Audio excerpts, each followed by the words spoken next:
Yes, so hello and welcome everyone.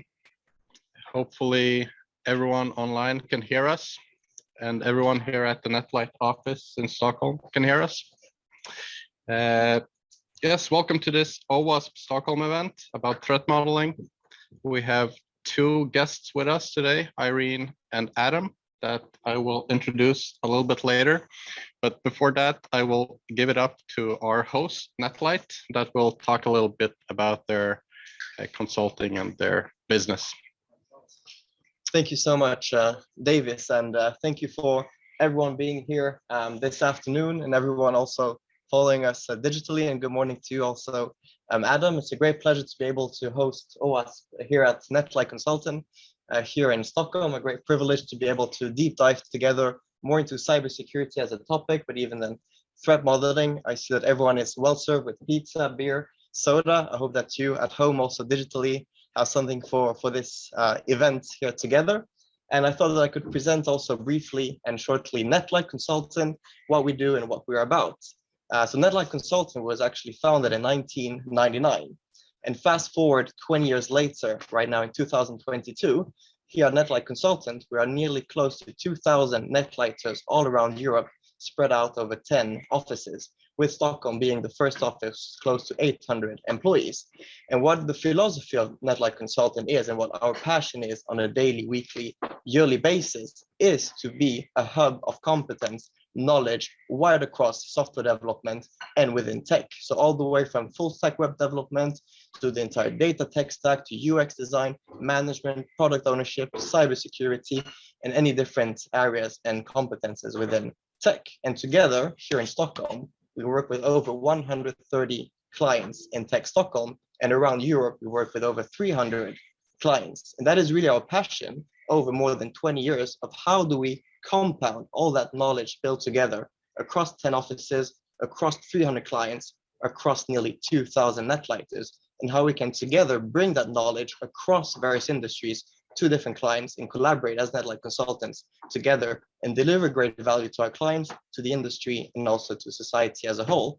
And talking about cybersecurity here this evening, we're so happy to have you, everyone here, share that knowledge, competence, perspectives, and deep dive into this topic. Great.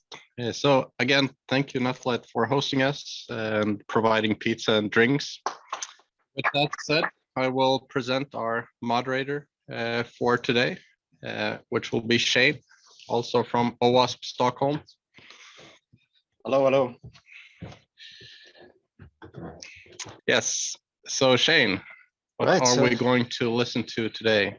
Well, hopefully not so much of me, and hopefully quite a lot of two of my biggest AppSec heroes, Irene and Adam. And I imagine that pretty much everybody is watching here knows these two people and who they are. But if there is somebody who's been living in a cave or underground for the last 10 years, we should probably start with a little bit of an introduction. Irene, perhaps you could start and just tell us a bit about yourself. Hi. So my name is Irene Michlin. I've started my career as software developer, and I've gradually moved to security by the way of some pen testing. I worked as an application security consultant for a while, helping various clients to improve their security development lifecycle. And threat modeling is one of my main interests. And as a consultant, it was always number one thing that I would recommend. And now I am back into in-house role with Neo4j. I lead application security team in this company, and my work is very much improving security across SDLC, and threat modeling is proving very useful for that. So happy to be here today. Thank you very much, Irene. And Adam, perhaps you could tell us a bit about yourself. Sure. Hey, it's a pleasure to be here, although I'm disappointed I don't have any pizza.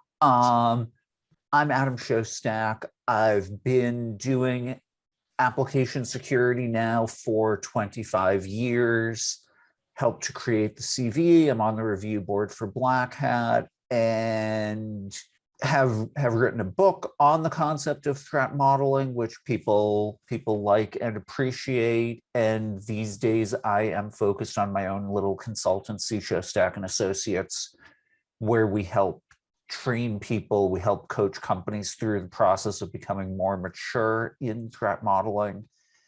And I'm really excited to see so many folks here because I think, like Irene, I see threat modeling as the most crucial work that I do in application security, and helping people understand that it doesn't have to be this big, intimidating thing is a message that is one of several messages that I think is tremendously important. So happy to be here with you. Great.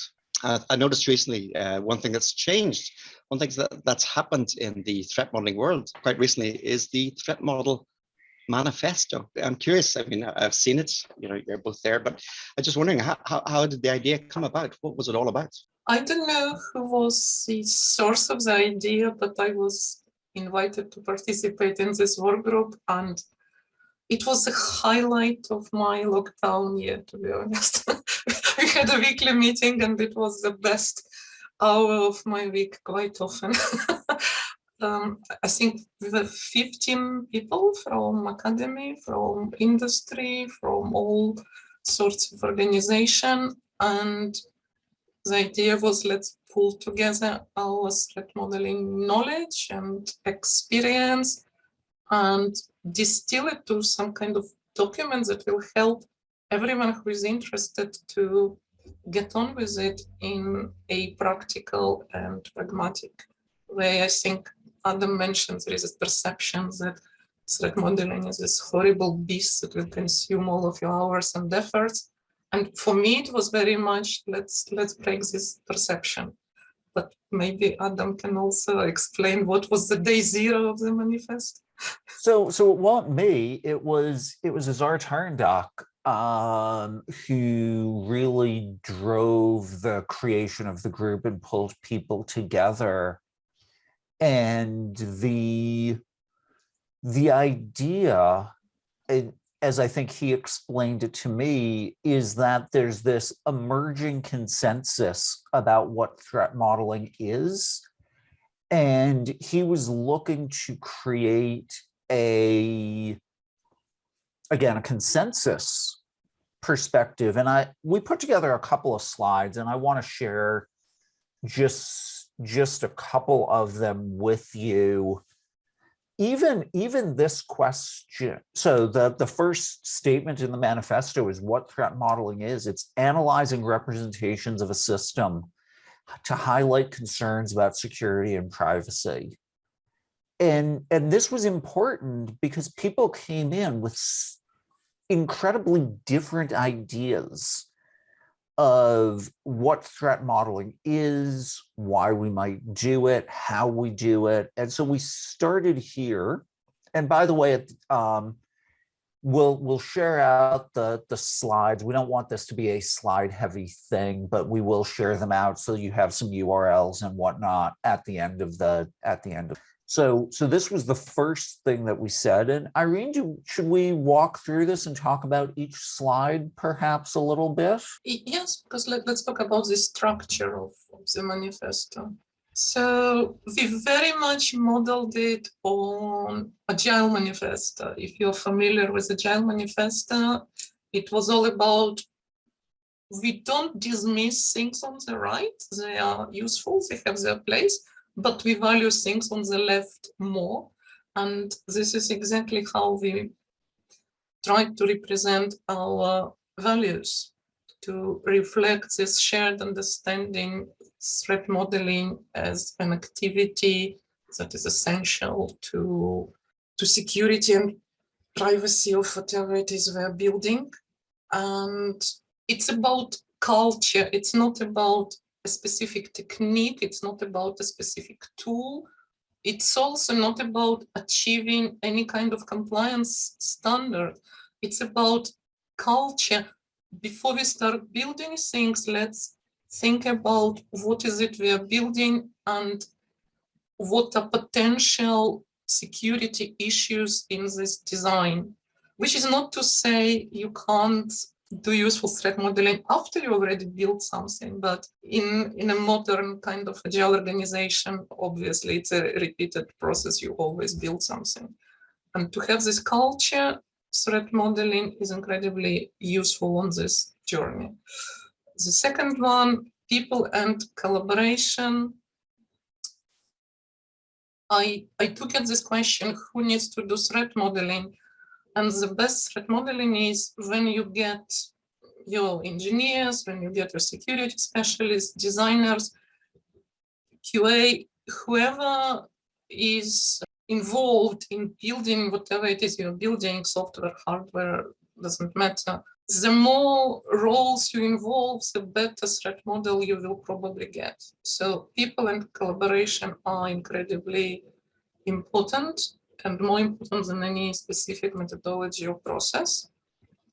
The third value is about, it's not a one-off activity. It's not like we've done a threat model, now we don't need to have a look at it again or change it.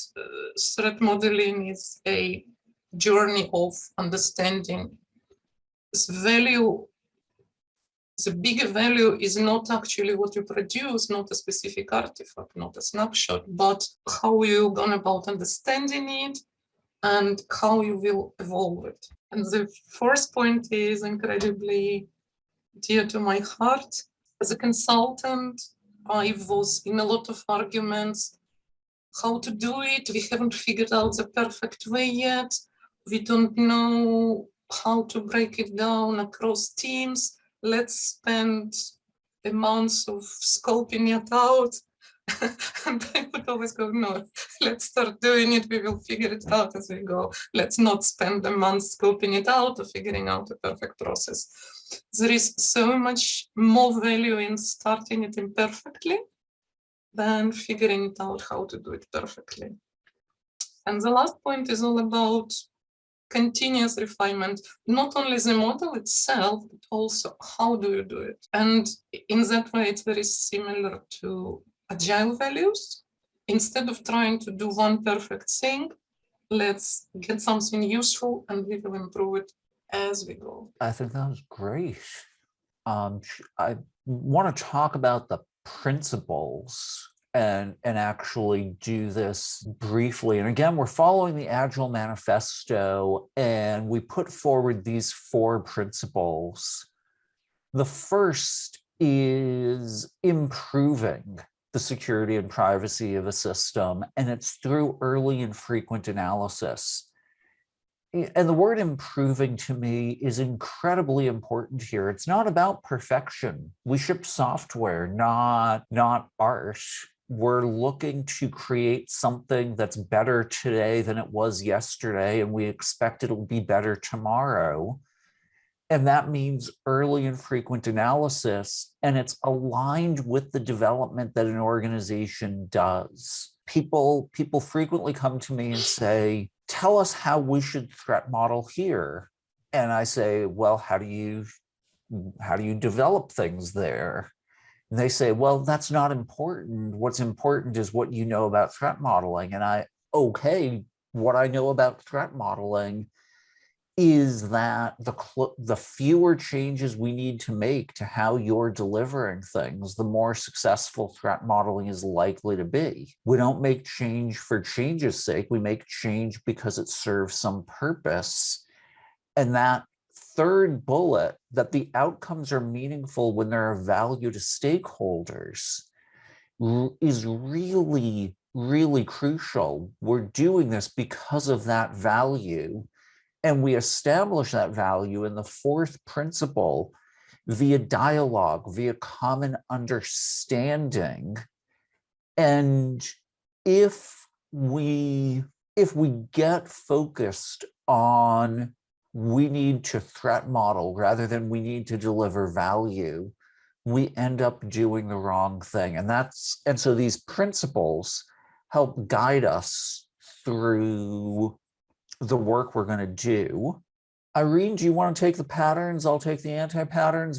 Okay, yeah, let me start with patterns. We came up, in addition to values and principles, to what we saw in our group experience, what things are good for threat modeling and what things are not so good for threat modeling. So we call them patterns and anti-patterns. Systematic approach. So one of the values says the specific methodology is not important, but whatever you chose, whatever works for you, it's best to use it in a systematic and reproducible way. It's fine to experiment, obviously, early in the journey, but on your journey, you will find that doing it in a repeatable and comparable way will help. And also systematic, I think, touches upon, you can do it with some kind of informal brainstorming and you will get value. But again, as it matures, you will find you will get even more value through being systematic and not just doing a free-form brainstorming. Informed creativity. So we had lots of arguments. Is it an art? Is it a science? Can you put specific rules on how you do the best threat modeling? And I think the consensus was it's both.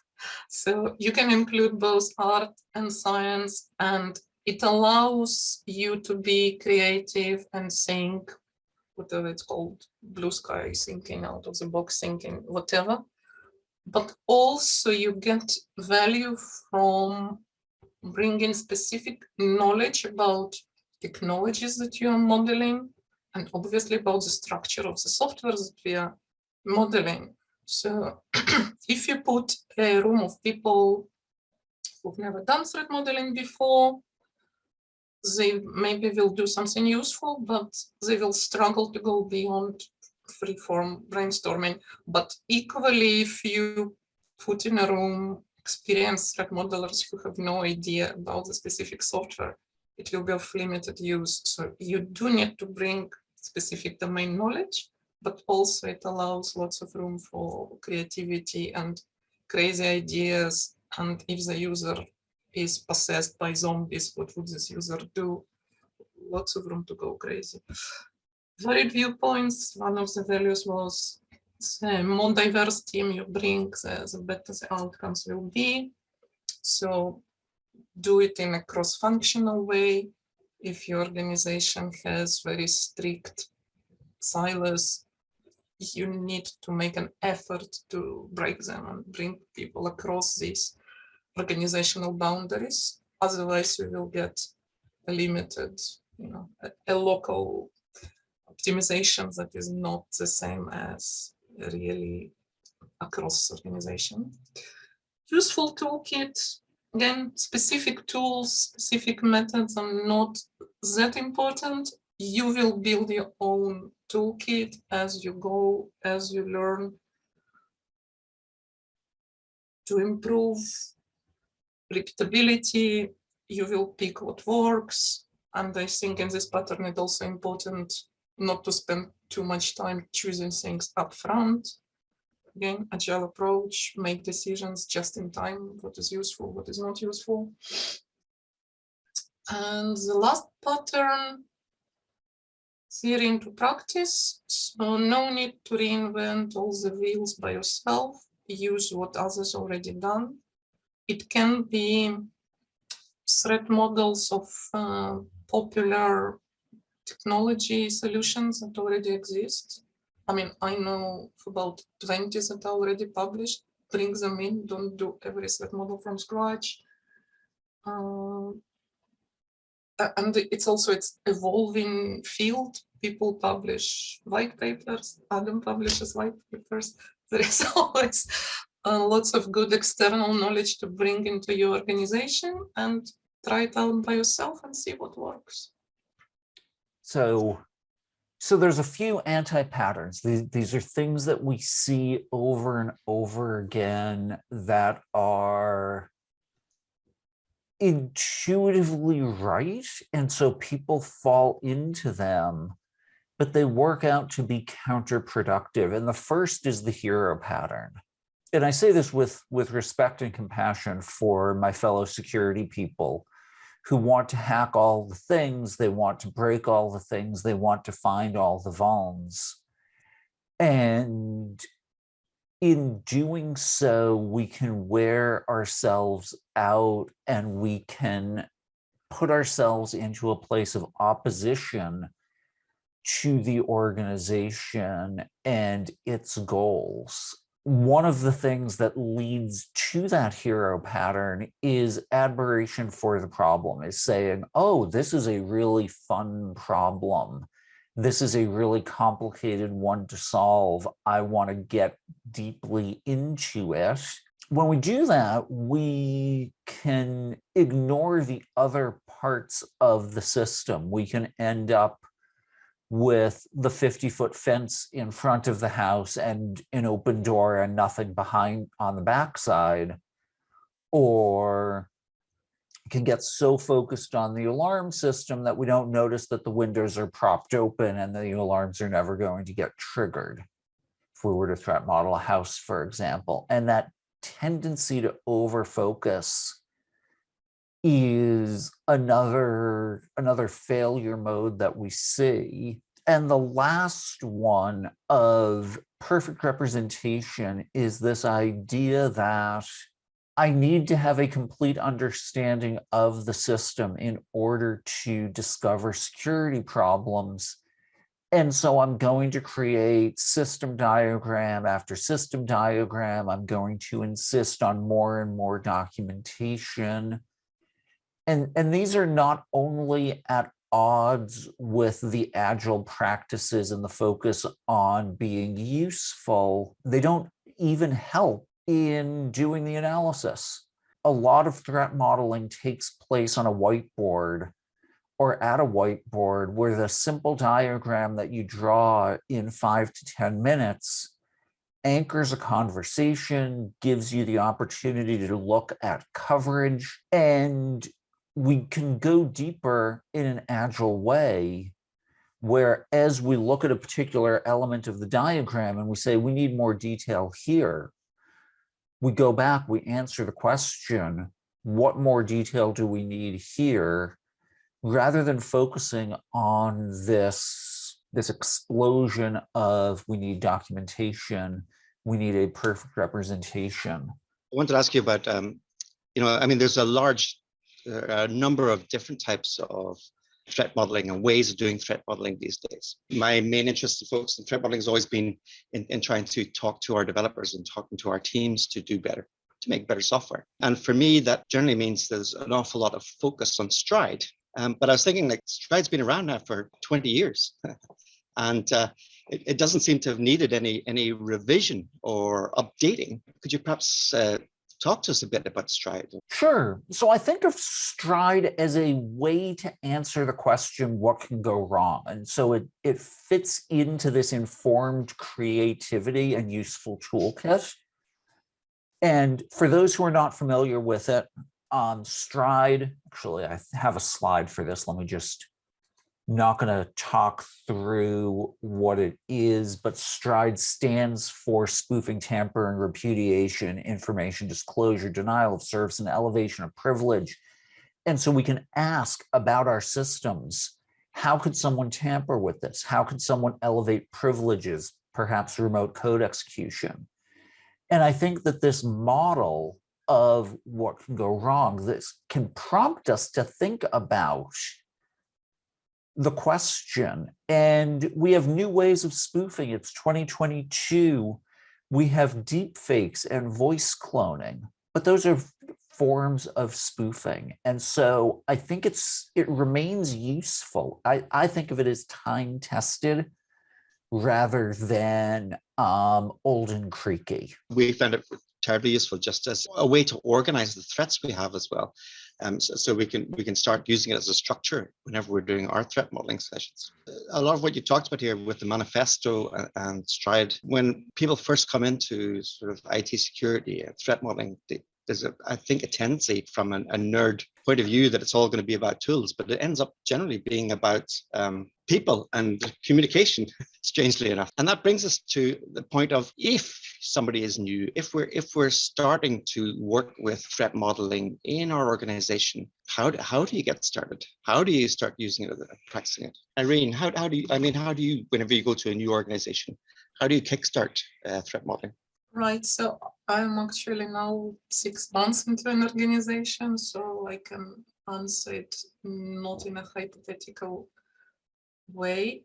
The way we've started, and it's lots of organizations that do some kind of form of agile lean development, it's user story centric. So it really helps to frame our threat modeling efforts around user stories.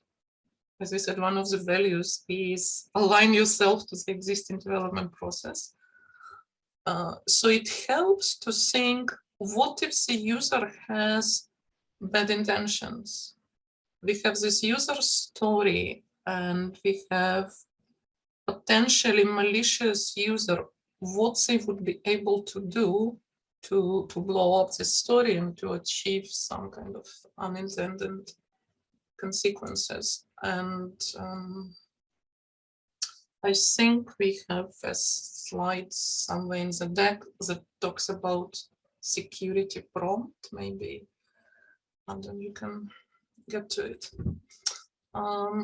So what I've introduced, what I want every team to do for each backlog item or sprint item or whatever you call it, for each Jira card, for each Trello card, whatever is your unit of work, we want the team who works on it to ask the following question and have a couple of minute conversations about it. If the user was malicious, how would they intentionally abuse this functionality? And the follow-up question, how can we prevent that? And the link is long, but if you only remember the first part, tldrsec.com, it's a mailing list of curated resources about application security, and it's the best thing. Clint Keeper runs this mailing list. I really recommend you subscribe. I don't know how he does it, but all the best things I've read about application security in the last couple of years probably came through this newsletter. And this is where I learned about the security prompt, and so far, touch wood, it's working pretty well for us because it's easy to start. And when I was explaining it to the teams before we started it, like the whole explanation was like 3 minutes. You start with a joke, you go, someone phones about their hairdressing appointment and says, I have appointment tomorrow, I need to cancel it. And the salon says, sorry, because it's less than 24 hours, you still need to pay. But we have a new feature for our clients, you can change the date for free. And then the lady says, okay, can I move it to next Thursday instead? Yes, of course. And then she says, and if you can guess the punchline of this joke, then you're ready to use security prompt. I can see, obviously, I don't guess the punchline. But for everyone else, she says, okay, can I cancel it now? And this is exactly what I want the teams to do. When you introduce a new feature, think how a malicious user would use this feature in a way that wasn't available to them before. And this approach feeds to my, so I used to go around and talk to people about incremental threat modeling, how to focus on the new stuff, how to stop viewing threat modeling as this infinite amount of work that you need to go back and pay security debt of the 200 sprints when you didn't do threat modeling. You focus on the new features you are working in your next sprint and you threat model that.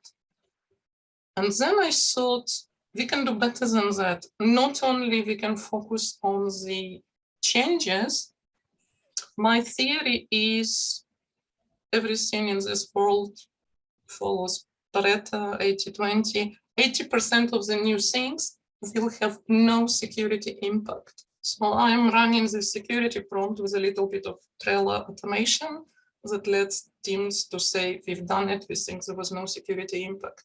And they can look at the cards where they thought it's true, and it follows 80-20 beautifully.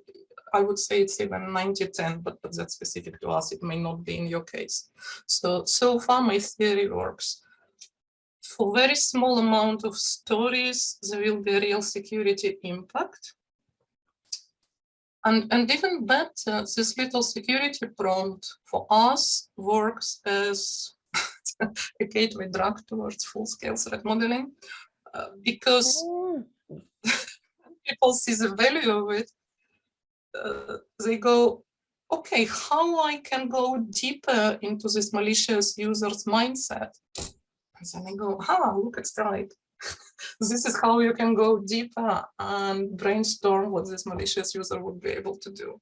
So instead of me going and saying, I will give you 3 days training about Stride, and you need to start doing it before you understand what good it will do for you, it's sort of a viral marketing. You start with security prompt, couple of minutes, and then you want to learn more, and you know how Stride will help you to do better in the security prompt after you've already caught something.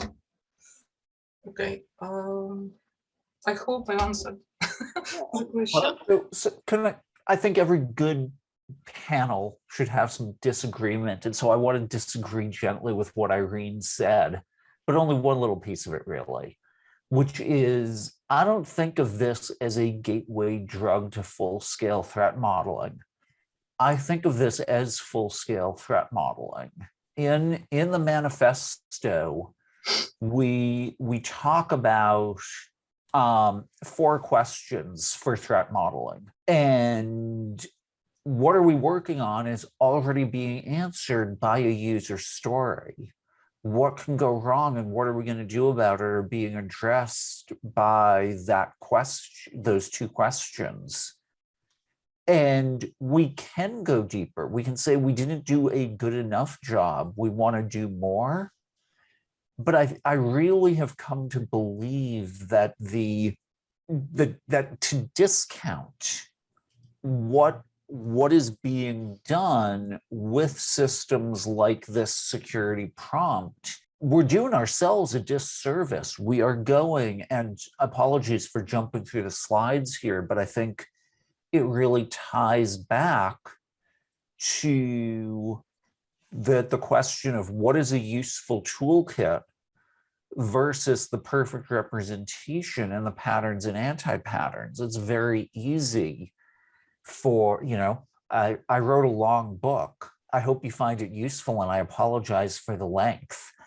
But it creates this perception that the bigger systems are the better systems. The more structure is better in sort of a self-serving, you should do more threat modeling way. So actually, if I can share, I wrote a white paper called Fast, Cheap, and Good. And if you've been an engineer for a while, you know that you can never have fast, cheap, and good. But it collects a set of these security fictions, prompts, just asking what can go wrong, because I think they're important techniques for getting started. And you really don't have to go big. You can really get started by just asking the question, what can go wrong? And seeing what people come up with and encouraging them. When you're encouraging people to work with this, I mean, we're always talking about improving the security culture in our companies and in our organizations. But what does good security culture mean? What does it look like? Irene, could you give us some of your thoughts on security culture and how you promoted it and what it looks like when it actually is something worth having? So good security culture is whatever exists outside security team, right? Because if security of your company is focused in security team, concentrated in security team, you don't have a security culture in the company. It has to be everywhere, otherwise it's not culture, it's a work function. And there are several ways to go about it. One of the very popular ways is to use security champions, structure, pattern, whatever you call it. So you have a dedicated security team, and then you have a group of security champions who are engineers or designers or whatever their job title, but they are also more focused on security than their other teammates. And there are some good resources on starting security champions programs. So I'm going to cover all of them. But the important principle there, security champion cannot do all the security work in the team. Otherwise, it's useless and it's still not security culture, because everyone else will just go, it's our champion's problem.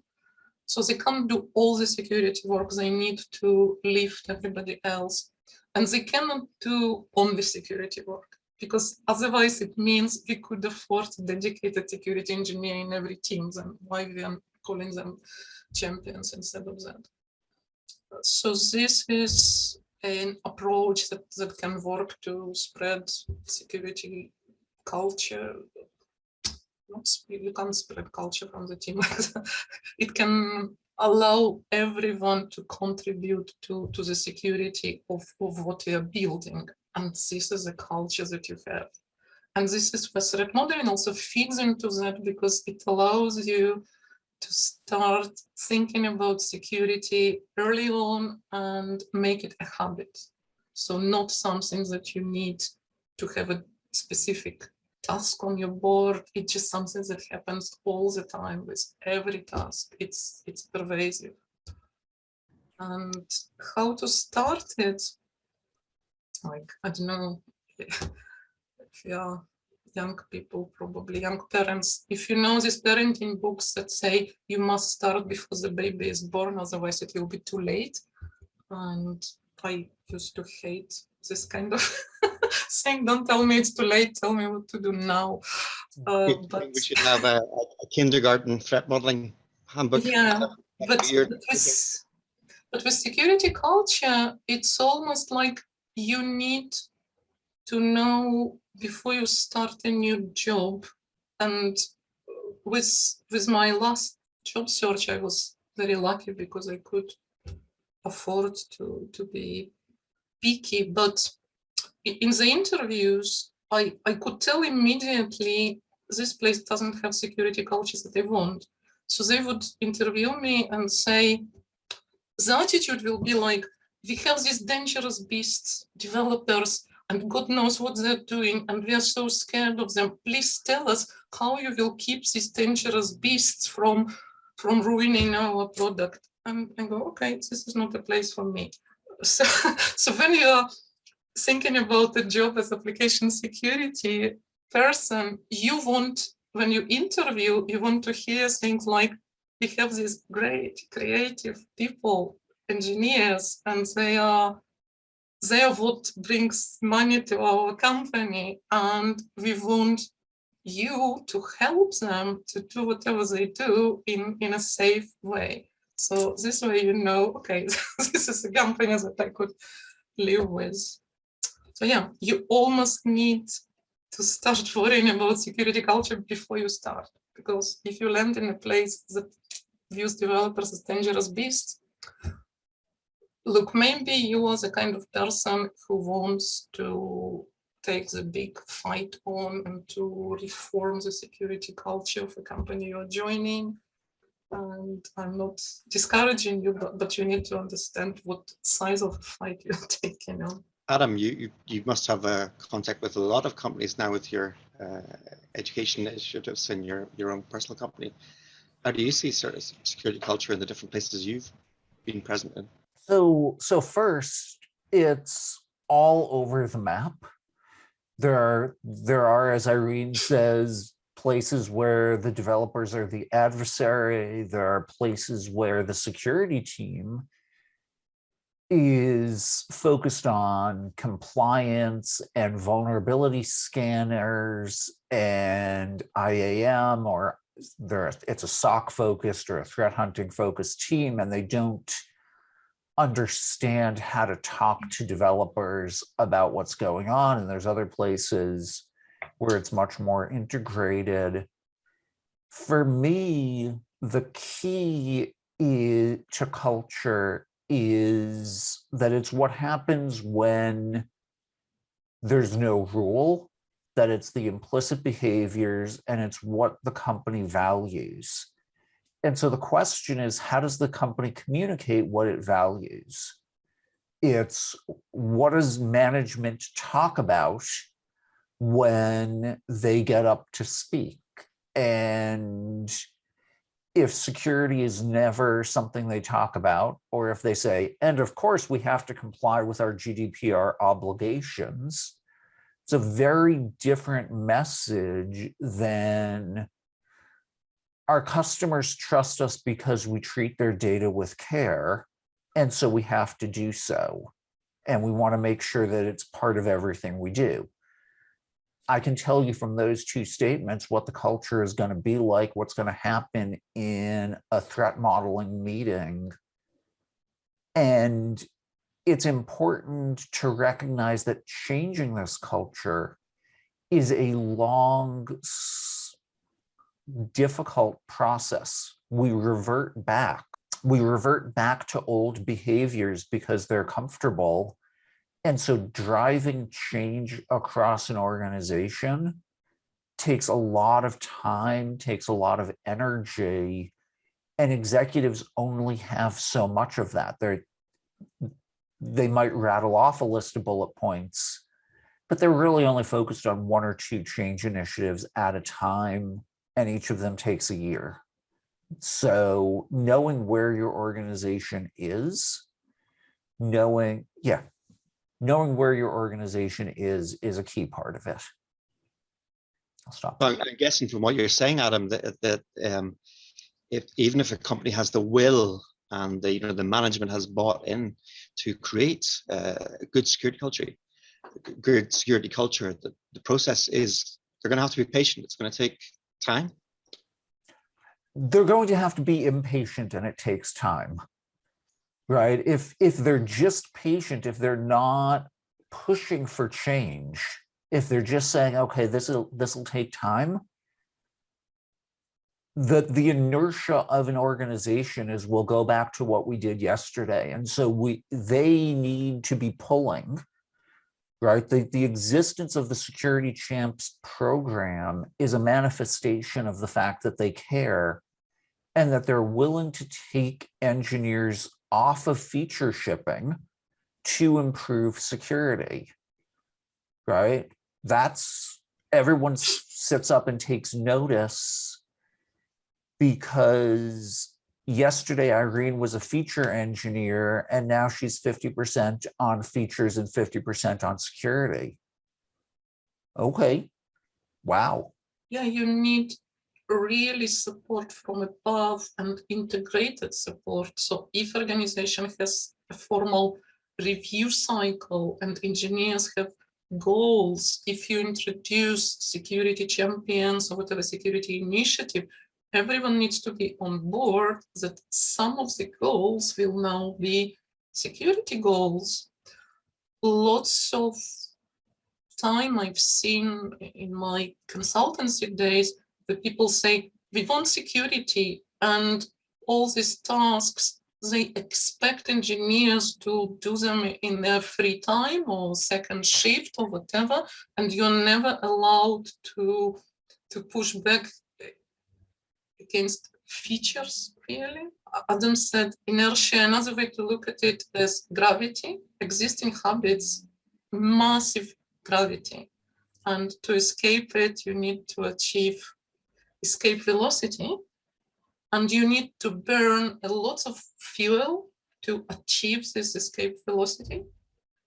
I don't know, maybe these days Elon Musk invented other ways, but when I learned about it, you just burn a lot of fuel to get away from the gravity. And if you take on this job, if you are going to lead security transformation initiative, you need to understand really well who is paying for this fuel.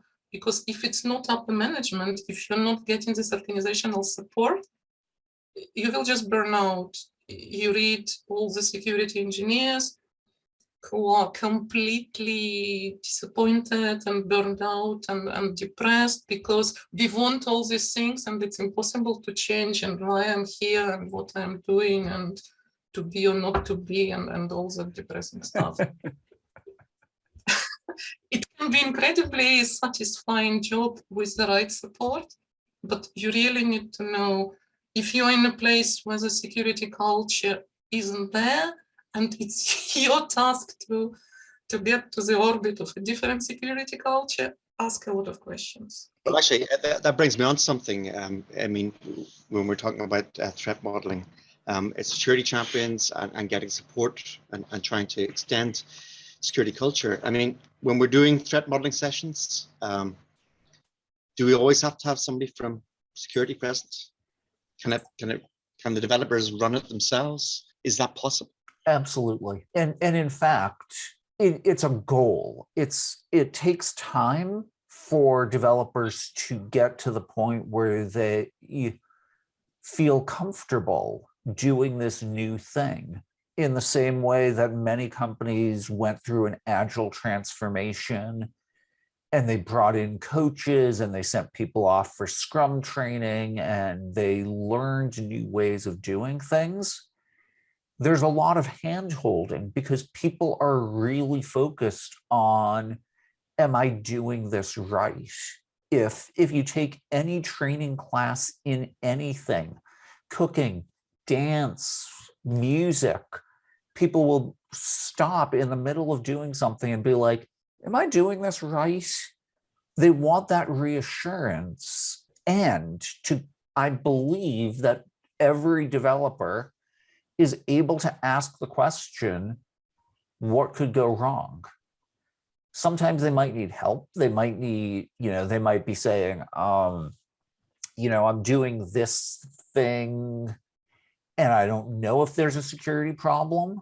But yeah, they should, after some period of adaptation, training, reassurance, be able to say what can go wrong, record that answer in their user story.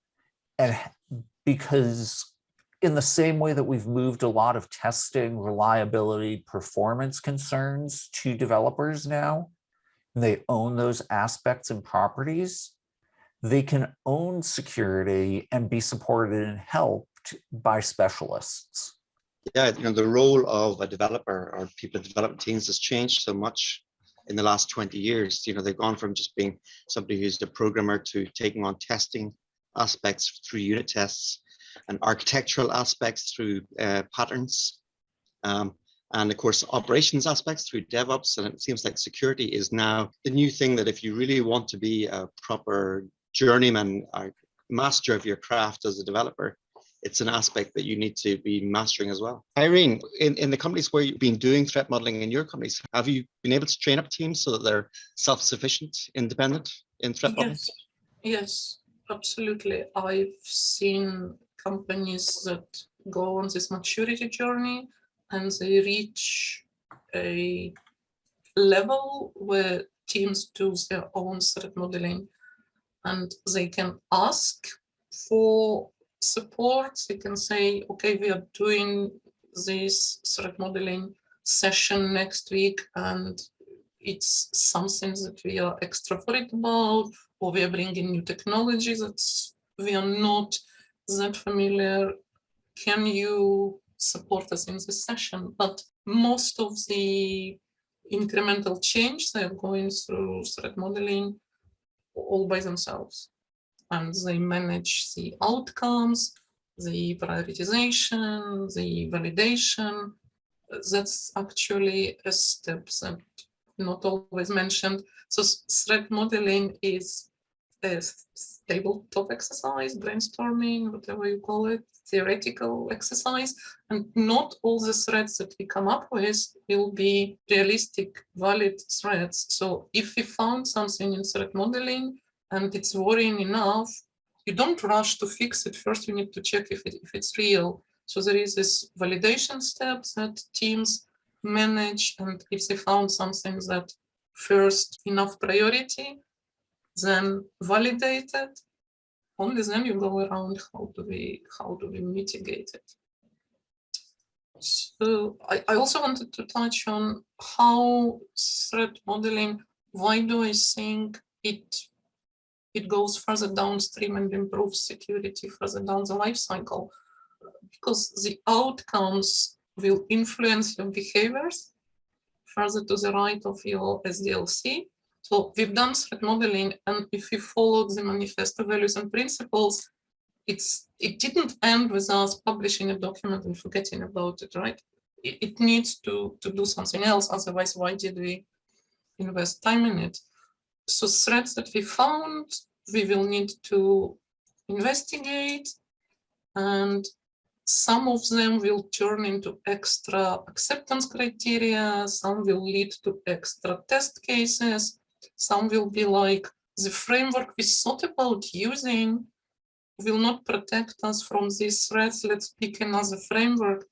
A good threat modeling will influence decisions in your development and in your testing, and sometimes in your operations manual. So sometimes it's impossible to mitigate the threat other than changing something into how you operate whatever it is you build.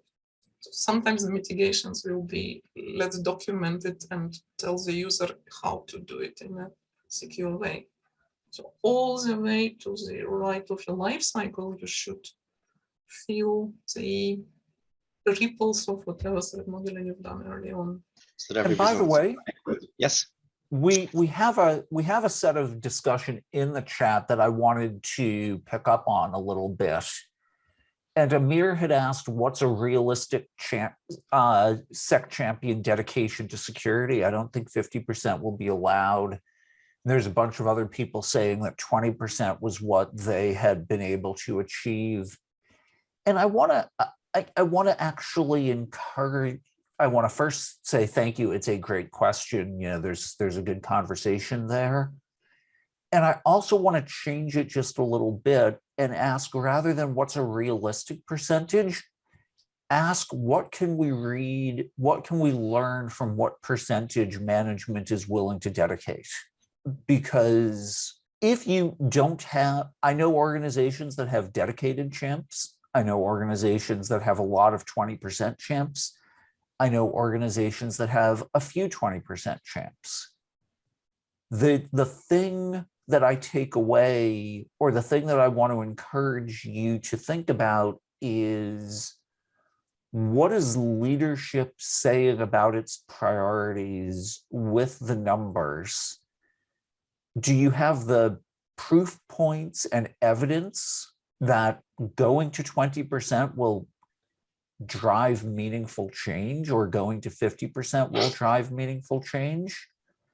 If not, are you getting asked that question? And the whole evolution, the whole process of going from wherever you happen to be to having an explicit goal for security, we can do a tremendous amount bottom-upping threat modeling, just asking the 4 questions. What can go wrong? What are we going to do about it?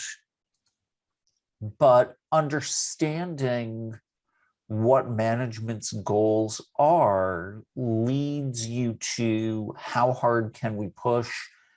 How hard should we push? And so I think it's a great question. I would love to hear more questions if we've got them coming in. it's always a very tricky thing to deal with, a very tough thing to deal with. In application security, we're often dealing with technical problems, technical vulnerabilities. And that's not really what senior management is interested in. They're interested in business problems and business opportunities. Very hard to talk to management in a language they understand. So one of the ways that I find threat modeling is tremendously helpful is companies tend to spend on the order of 50 to 80% of their budget on scalability and stability properties of the system. And many don't measure that number at all. I was shocked when I first heard it.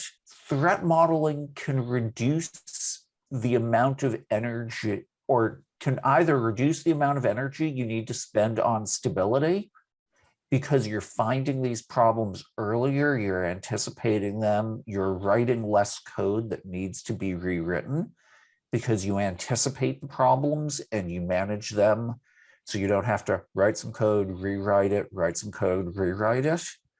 And so the economics of security, including threat modeling, are in reducing rework, reducing interruptive work, reducing emergency work. And anyone who runs a big development program, anyone who's read the Phoenix Project knows about the importance of predictability in the work that you're doing.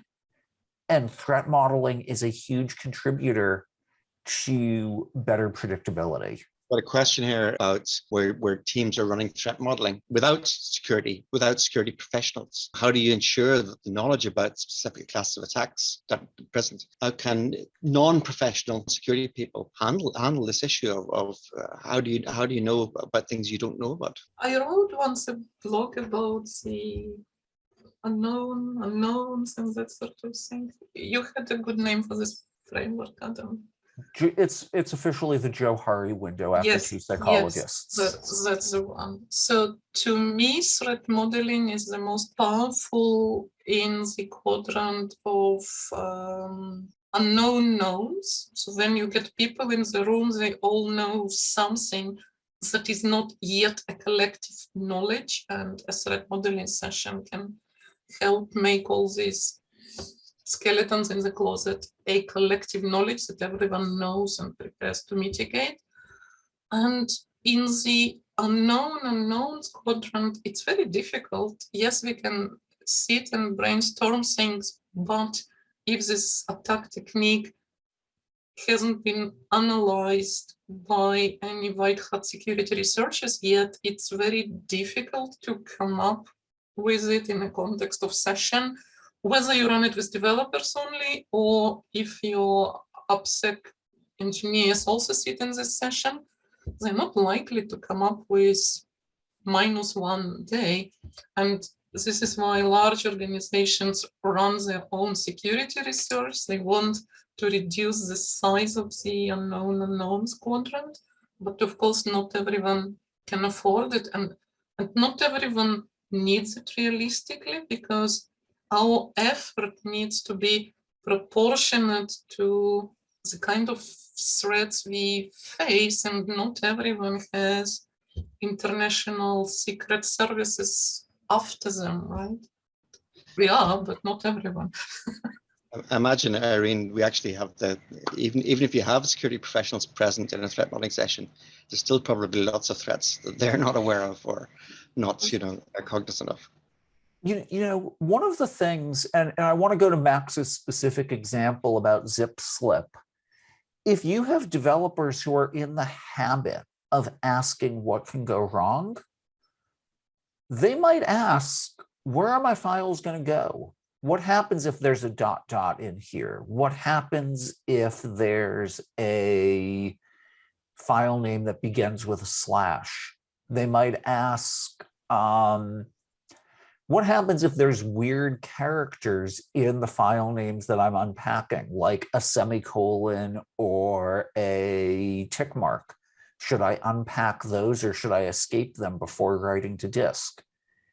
And so while they may or may not discover zip slip, I don't think it's unreasonable to think that they might think about pathing issues.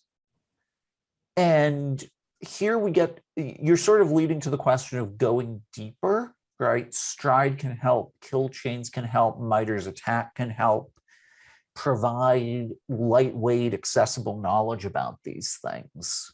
But I also want to echo Irene in saying the unknown unknowns. We, as security people, we can obsess about them, even though there's very clear, obvious problems in the known part of that window. I'd also like to just fly the OWASP flag there and point out that if you're a development team and you're actually, say, building a new feature, something like a file upload feature, and you think, I'm not really aware of what the possible risks are with file upload, then if you go to OWASP's cheat sheet websites, they often have one-pagers, which will deal with, say, for example, file uploads and the specific type of threats you might want to consider and think about. So there is some support there. I was just going to say, for one of the customers in the past, I wrote something like what we expect developers to bring to the threat modeling session and what we expect security engineers. And developers, I expect them to be aware of OWASP Top 10 and to be able to search OWASP cheat sheets for the specific features they build. Anything more in depth than that, if we are in a stage where security engineer is still present in every threat modeling session, they will bring that knowledge to the table. Or if team thinks we're still not quite confident, they will ask for security engineer to be there. But I expect developers to get to a level where they understand Top 10, where they understand this is a feature for which a cheat sheet exists. And if you're talking file upload, what can go wrong? You should be able to come up with what if a malicious user somehow gives us a specially crafted file that is bad for us. You may not know specifics of the bomb or whatever, but you should be able to ask yourself, what if the user is malicious and gives us a file that we're not prepared to handle? Adam, you mentioned the Phoenix project, which is a wonderful read, and the Unicorn project that followed up afterwards.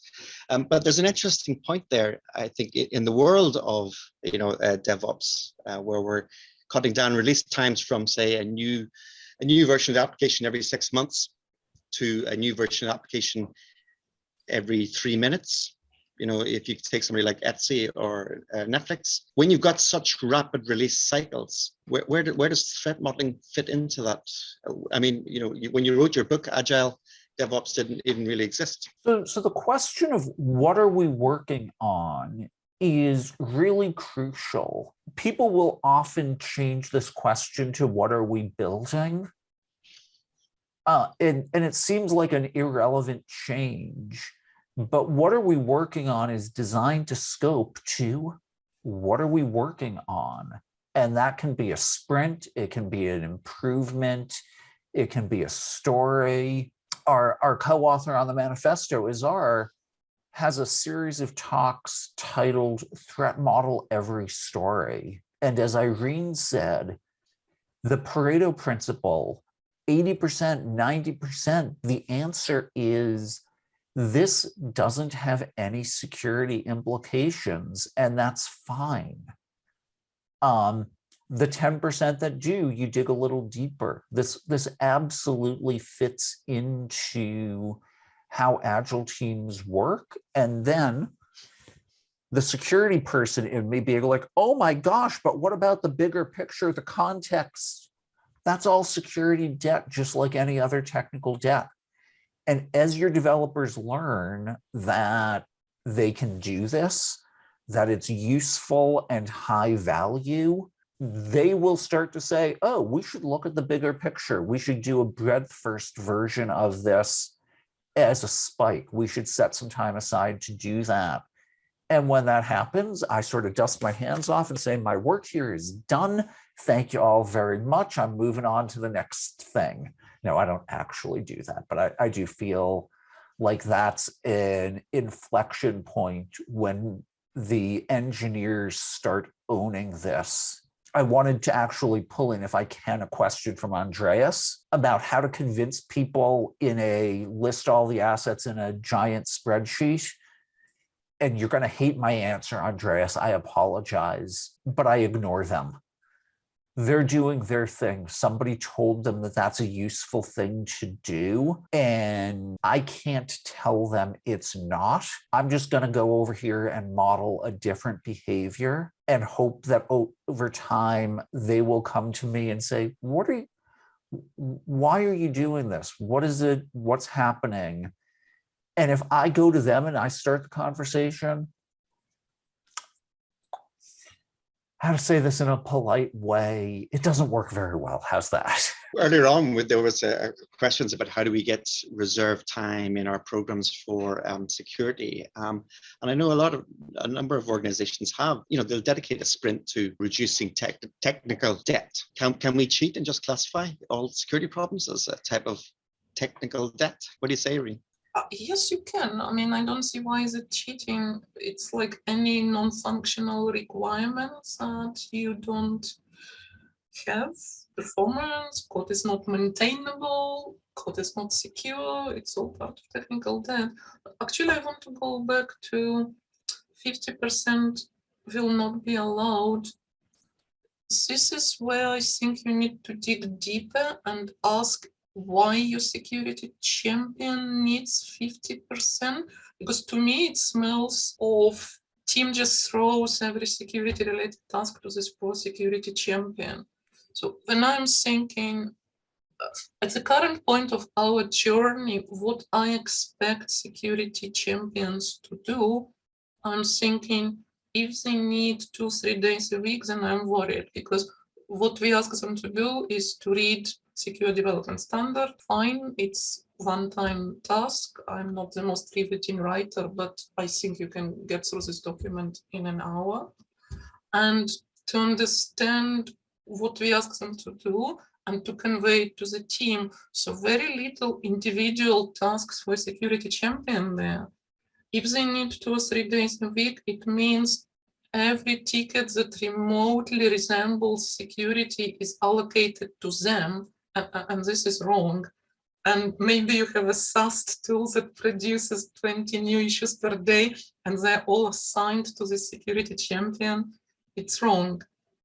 When we introduced SAST tool, we are working across the teams to fix the issues, but I never expect security champion to fix them all single-handedly. Security champion is the only person in the team maybe that will look at the results and maybe will create tickets on the board above thresholds that we agreed on.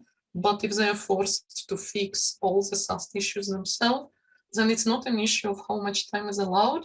It's an issue. Security culture just took all the security problems and threw them at one person in a team, and this is wrong. So that's my take.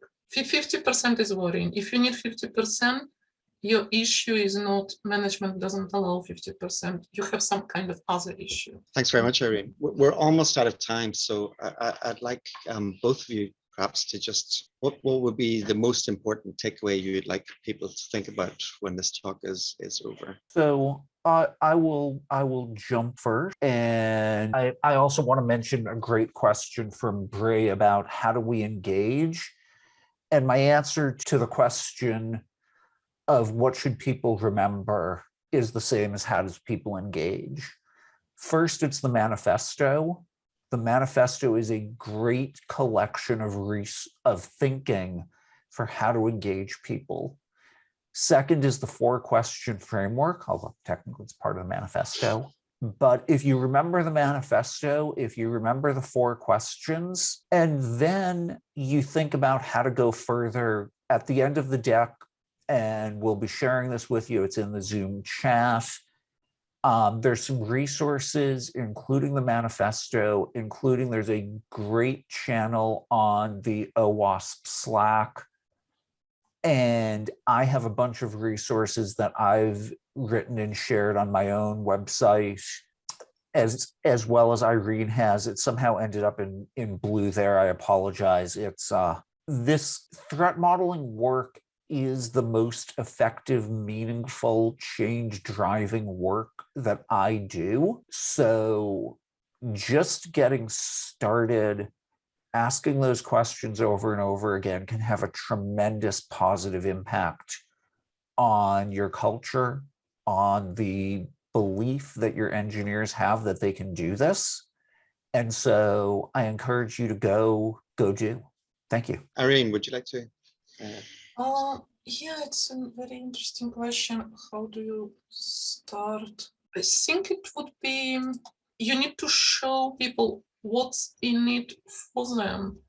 So run a couple of sessions, and if you find something useful, if you find something that is meaningful in a way, if we found it in pen test, it would delay our release for 2 weeks to fix it. And you can show, but look, we found it in threat modeling in like 1 hour. This is the best way to show value. If you find something and people see that it would be more painful later, this is the value of threat modeling, and this is the value of doing security early in the life cycle. If you keep running these sessions and you don't find anything interesting, then maybe you're already in a good security shape. I don't know, because quite often you find interesting things without even digging that deep on a low levels of security maturity, unless you're starting in a team that is far away from trust boundaries. It can genuinely be that the team works feature after feature and their work doesn't cross any trust boundaries, so you can keep doing threat modeling with them and you will not find anything interesting. Then maybe try with another team first. Thanks very much. I'd like to thank you both. It's been a pleasure and a privilege to discuss these topics with two of my biggest security heroes, I can say. I would thoroughly recommend for our public that both Adam and Irene have, there's a large number of resources in terms of videos and course materials and lots of other stuff available on the net or through LinkedIn or in diverse places. I thoroughly recommend that you look up that information. You'll probably find it as useful as I did. And I wonder if we could have a round of applause for our two fantastic speakers. I guess that's the, we will draw this the event to a close. Somebody did ask if it was going to be available in a recorded video. Our two speakers have graciously agreed to allow us to record and produce this as a video, so it should be available in the near future. Yes, that's a wrap. And everyone here, feel free to take more pizza and more some beers and feel free to mingle. And the same goes for you at home. Feel free to eat pizza and drink beer. Okay, thank you very much. Good night. Thank you.